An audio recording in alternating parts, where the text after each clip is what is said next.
তো বন্ধুরা, আজকে আমরা বেরিয়ে পড়েছি তন্ময়দার জন্মদিনের সকালবেলা বাজার করতে। তন্ময়দা গাড়ি চলো, এখন অনেক বাজার বাকি রয়েছে। এখন কিন্তু চণ্ডীতলাতে রয়েছি।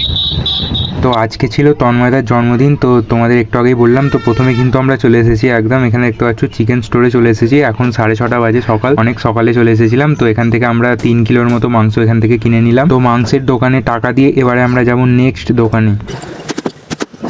চলো, 3 কিলো মাংস আমরা এখন নিয়ে নিয়েছি, এবারে আমরা বাইকে উঠবো। তো মাংস কিনে চলে এসেছিলাম মাছের দোকানে, দেখতে পাচ্ছ মাছের দোকান না মাছের বাজারে চলে এসেছিলাম। তো এখান থেকে কিন্তু একটা মাছ নিয়ে নিল তন্ময়দা। আর আমরা যেখান থেকে মাছ কিনেছিলাম, এই যে দেখতে পাচ্ছ আমাদের সামনে মহালক্ষ্মী সিনেমা হল, এই সিনেমা হলের সামনে যে মাছের বাজারটা বসে, তো ওখান থেকে কিন্তু আমরা মাছ কিনেছিলাম। তো মাছটা কেনা এখান থেকে পর তারপরে কিন্তু বাজার থেকে আমরা চিংড়ি মাছও কিছু নিয়ে নিয়েছিলাম। তারপরে কিন্তু চলে এসেছিলাম একদম ফুলের দোকানে, যেহেতু আজকে বার্থডে রয়েছে, একটু ফুল দিয়ে তো সাজাতে হবে, তাই জন্য চণ্ডীতলায় যে চারমাথা মোড় রয়েছে সেখান থেকে কিন্তু আমরা এখানে ফুল কিনে নিলাম কিছু।